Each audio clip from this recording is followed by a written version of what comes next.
হয় নমস্কাৰ আজি আমি সকলোৰে মনত এটাই নাম জুবিন গাৰ্গ আৰু জুবিন গাৰ্গ অসমৰ যি হিয়াৰ আমঠু জুবিন গাৰ্গ ইতিমধ্যে বৃহস্পতিবাৰে আকস্মিক বিয়োগ হৈছে আৰু অসমৰ জনসাধাৰণে বিশ্বাসত ল'ব পৰা নাই অসমৰ জনসাধাৰণৰ সকলোৰে হৃদয়ত সকলোৰে চকুত এতিয়া দেখিছোঁ আমি চকু পানী সেই অসমৰ বিভিন্ন ঠাইত তেখেতৰ আত্মাৰ সদ্গতি তেখেতৰ শ্ৰদ্ধাঞ্জলি আয়োজন কৰিছে আৰু আমাৰ মৰিয়নি নকছাৰীতো ইতিমধ্যে যোৱাকালি ছাত্ৰ সন্থাৰ উদ্যোগত এক বৃহৎ যি জনসমাৱেশ আমাৰ জনসাধাৰণ আমাৰ নকছাৰী ৰাইজ নিজে ওলাই আহিছে আৰু আমাৰ নকছাৰী আঞ্চলিক ছাত্ৰ সন্থাৰ উদ্যোগত যিহেতু শ্ৰদ্ধাঞ্জলি আয়োজন কৰিলে তাত আমি দেখিছোঁ আমাৰ জনসাধাৰণ মৰ্মাহত হৈছে আৰু সেই হেতুকে আজি যিহেতুকে শনিবাৰ আজি আমাৰ অসমৰ বিভিন্ন ঠাইবিলাকসমূহত বন্ধ আহ্বান কৰিছে আৰু নিজে বন্ধ কৰি দিছে দোকান পোহাৰ নিজে বন্ধ কৰি দিছে তেওঁলোকে আজি তেওঁৰ যি শোক প্ৰস্তাৱ লৈছে ব্যৱসায়ীসকলে গাড়ী মটৰ ইতিমধ্যে চলা নাই মই আছোঁ নকছাৰীত আৰু নকছাৰীৰ পৰিৱেশ দেখুৱাম মোৰ লগত আছে হিমাংশু আমাৰ কেমেৰা পাৰ্চন হিমাংশু আমাক দেখুৱাব যি নকছাৰীৰ পৰিৱেশ দেখুৱাই নকছাৰীত দেখিছোঁ চাৰিওফালে যি আমাৰ নকছাৰীত 5টা আলি আছে এই দেখিছে জনশূন্য মানুহ নাই 2টা মানুহ আছে আৰু তেওঁ যি আমাৰ বজাৰসমূহ গাড়ী মটৰ সম্পূৰ্ণ বন্ধ গতিকে এনেকুৱা এটা পৰিৱেশ যি এটা আমাৰ শোকাকুল পৰিৱেশ আমি নকছাৰীত দেখিবলৈ পাইছোঁ আৰু এই নকছাৰীত এই শোকাকুল পৰিৱেশ হৈছে আৰু আজি 12 ঘণ্টা বন্ধ দিছে পুৱা 6 বজাৰ পৰা বৰ্তমানলৈ সন্ধিয়া 6 বজালৈকে বন্ধ দিছে গতিকে আমাৰ ইয়াতে 2 ব্যক্তি আছে আৰু আমি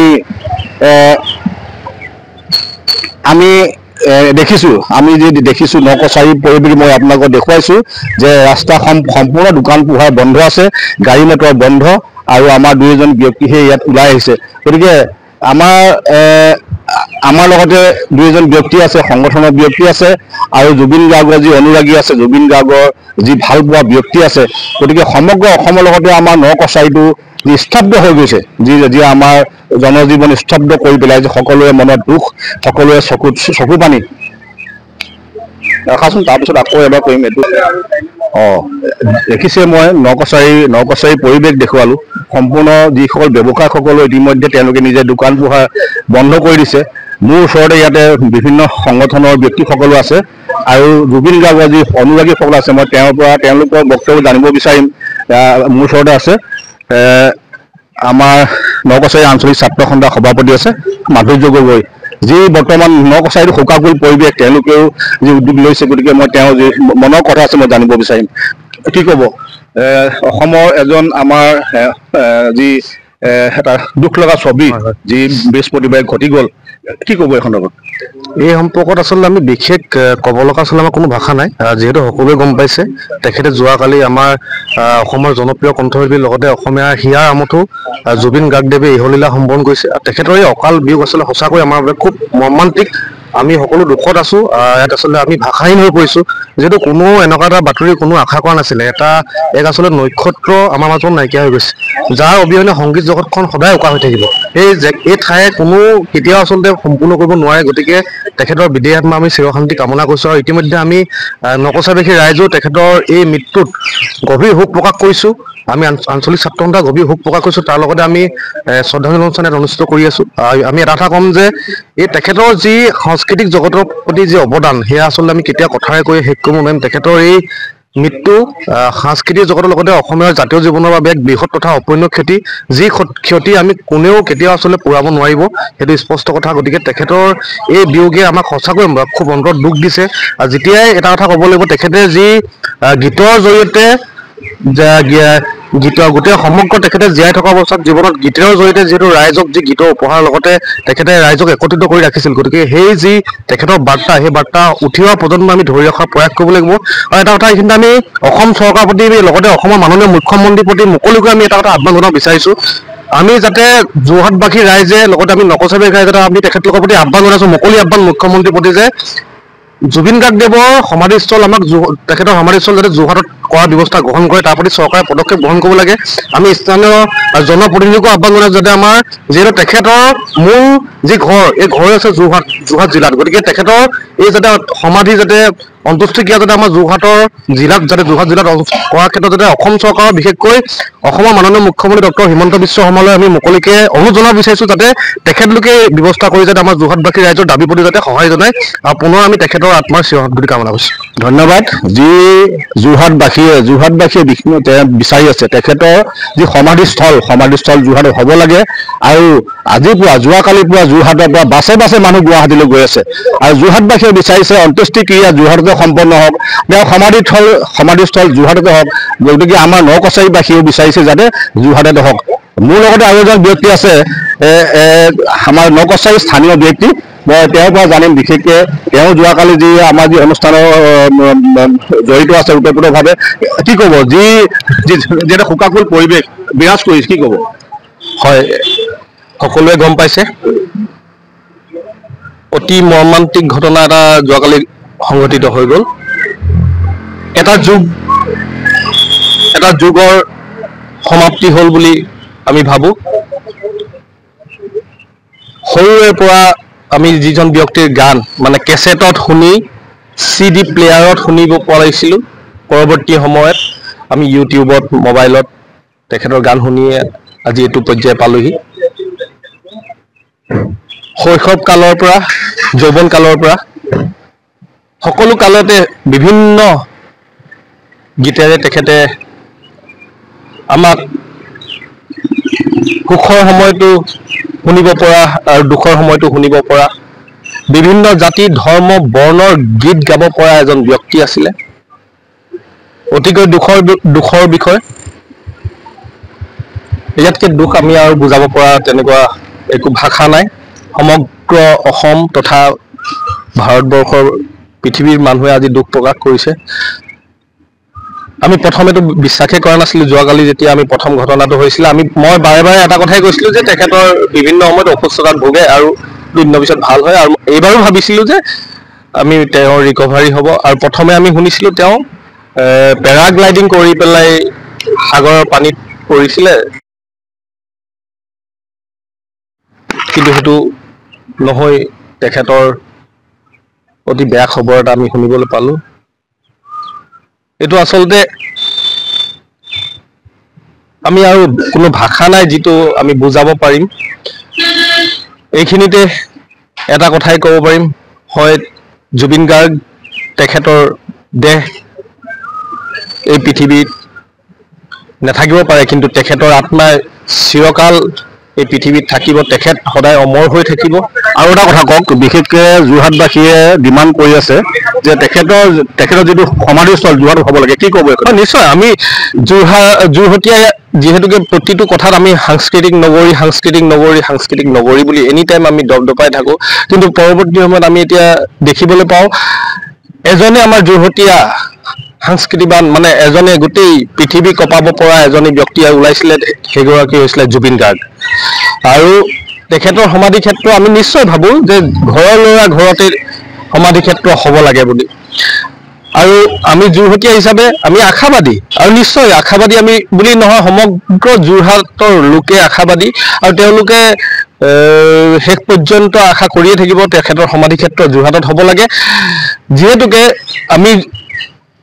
জুবিন গাৰ্গক লৈ গৌৰৱ কৰোঁ, কাৰণ আমি যেতিয়া NK প্ৰডাকশ্যনত প্ৰথম গান ওলাইছিলে অনামিকা মায়া যেতিয়া কেছেট ওলাইছিলে, আমি তেতিয়াৰ পৰা জুবিন গাৰ্গ JB কলেজত পঢ়াৰ পৰা আমি তেতিয়াৰ পৰা জানো যে জুবিন গাৰ্গ আমাৰ গৌৰৱ, আৰু আজিও আমি আশা আৰু দাবী কৰিম, এইটো আমাৰ আহ্বানৰ লগতে দাবীও জনাইছোঁ যে যোৰহাটীয়া হিচাপে সাংস্কৃতিক নগৰীত মানে তেখেতৰ সমাধি ক্ষেত্ৰটোৱে উত্তম হ'ব, যোৰহাটত হোৱাটোৱে আমি উত্তম বুলি ভাবোঁ, সেইটো আমাৰ দাবী। ধন্যবাদ থাকিল। দেখিছে আমাৰ বিভিন্নজনে যোৰহাটবাসী হৈ নকছাৰী আমাৰ যিসকল ব্যক্তি আছে এওঁলোকেও ডিমাণ্ড কৰি দাবী কৰিছে যে তেখেতৰ সমাধিস্থল যোৰহাটতে হওক। আমাৰ যি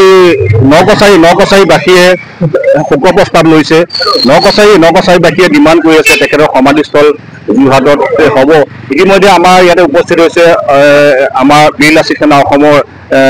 সাংগঠনিক সচিব আমাৰ ৰন্টু পানীফুকন ডাঙৰীয়া, মুখ্য সচিব। তেখেতৰ মনোভাৱ বিশেষকৈ জুবিন গাৰ্গ আমাৰ গাঁৱে ভূঞে চহৰ নগৰে সকলোৰে হৃদয়ত আজি যোৱাকালিৰ পৰা আমাৰ জনসাধাৰণে আমি শুনিব পাইছোঁ বহুতে ভাত খোৱা নাই, গতিকে ব্ৰত কৰিছে। গতিকে আমি যি আমাৰ সংগঠনৰ যি মুৰব্বী ইয়াত ইতিমধ্যে উপস্থিত হৈছে, আমি তেওঁৰ পৰা জানিব বিচাৰিছোঁ কি ক'ব আপুনি জুবিন গাৰ্গৰ বিষয়ে। মই ইতিমধ্যে কালি যিটো ঘটনা অনাকাংক্ষিত ঘটনা আছে, আজিলৈকে মানুহে স্বীকাৰ কৰি ল'বৰ কাৰণে বিচৰা নাই জুবিন গাৰ্গ আমাৰ মাজত নাই। দীঘলীয়া সময় দেখিছে সমাজ জীৱনক তেওঁ নেতৃত্ব দিছে। সাংগঠনিক ক্ষেত্ৰখনত এটা সাহস আত্মবিশ্বাস অসমীয়া মানুহ হৈ আছিল আৰু প্ৰত্যেকজন অসমীয়া মানুহে তেওঁৰ যিটো গ্ৰহণযোগ্যতা আজি সৰ্বভাৰতীয় পৰ্যায়ত বিশ্বৰ বিভিন্ন প্ৰান্তত সংগীতৰ ক্ষেত্ৰখনত তেওঁৰ যিটো একক আধিপত্যবাদ দপদপনি তাক লৈ প্ৰত্যেকজন অসমীয়া হিচাপে আমি গৌৰৱ অনুভৱ কৰিছিলোঁ, আমি সাহস অনুভৱ কৰিছোঁ। আৰু সেইকাৰণে কোনোবাখিনিত এটা শূন্যতাই মানুহক গ্ৰাস কৰিছে, কোনোবাখিনিত আমাৰ মনত যিটো সাহস যেন কোনোবাখিনিত নাইকিয়া হৈছে তাৰ দৰে অনুভৱ হৈছে। অসমৰ বিভিন্ন প্ৰান্তত দেখিছে সকলো ক্ষেত্ৰতে শোকত ম্ৰিয়মান হৈছে, ৰাইজ শোকস্তব্ধ হৈছে, মৰ্মাহত হৈছে। আৰু সেইকাৰণে প্ৰত্যেক দল সংগঠনেই হওক বা বিভিন্ন ক্ষেত্ৰত তেওঁলোকৰ সকলো কাৰ্যসূচী মধ্যে বাতিল কৰিছে। এতিয়া কথাটো হৈছে যিহেতু তেওঁ যোৰহাটৰ হয়,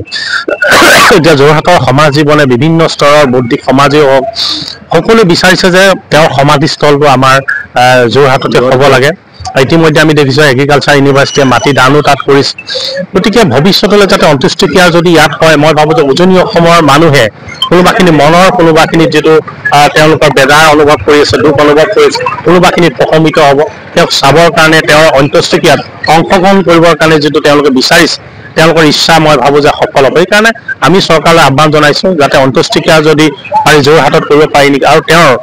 ভৱিষ্যতলৈকে যাতে প্ৰজন্মৰ পৰা প্ৰজন্মলৈ জুবিন গাৰ্গ কোন আছিল আমি যাতে জনাবলগীয়া নহয়। জুবিন গাৰ্গৰ যিমানবিলাক সৃষ্টিৰাজি আছিল সকলো সৃষ্টিৰাজি আমি খুব সুন্দৰকৈ সংৰক্ষণ কৰি ৰাখিব পাৰোঁ। ভৱিষ্যতলৈকে প্ৰজন্মৰ মাজত এই আদৰ্শগত যিবিলাক কথা, এই গীতৰ মায়াজাল যিখন আছিল, যি গীতে আমাক উদ্দীলিত কৰিছিল, অনুপ্ৰাণিত কৰিছিল, ইয়াৰ ধাৰাটো যাতে আমি লৈ যাব পাৰোঁ তাৰ ব্যৱস্থা কৰিবৰ কাৰণে চৰকাৰলৈ অনুৰোধ জনাইছোঁ।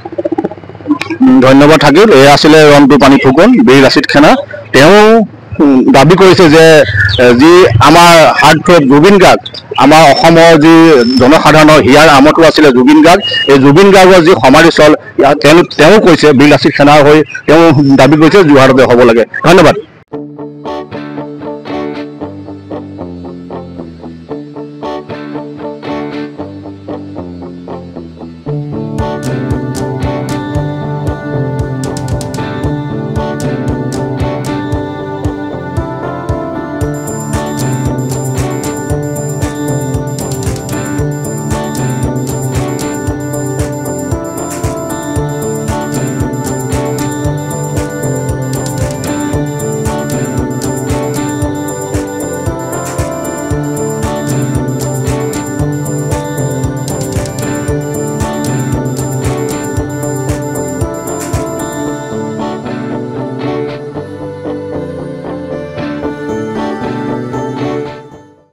যোৰহাটৰ প্ৰথমখন NABH স্বীকৃতিপ্ৰাপ্ত চিকিৎসালয় AJ নাৰ্ছিং হোমত নৱসংযোজন কেটলেব।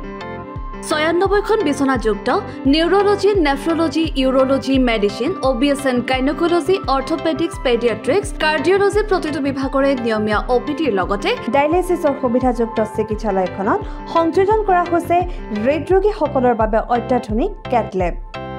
য'ত মুখ্য চিকিৎসক হিচাপে আছে অভিজ্ঞ কাৰ্ডিঅলজিষ্ট ডক্টৰ গৌতম দাস আৰু তেখেতৰ সহযোগীসকল। ইতিমধ্যে যোৰহাটস্থিত চিকিৎসালয়খনত প্ৰথমবাৰৰ বাবে সম্পন্ন হৈছে এনজিঅ'গ্ৰাফি আৰু এনজিঅ'প্লাষ্টি। ইয়াৰ লগতে 12খন বিচনাযুক্ত ICU, নিঅ'নেটেল ICU তথা মাল্টি স্পেচিয়েলিটি হস্পিটেল হিচাপে 3টাকৈ মডুলাৰ OTৰ উপৰিও 24 ঘণ্টাই ৰাইজৰ বাবে উপলব্ধ এক্স-ৰে, আল্ট্ৰাছাউণ্ড আৰু চিটি স্কেনৰ লগতে অত্যাধুনিক চিকিৎসা সেৱা।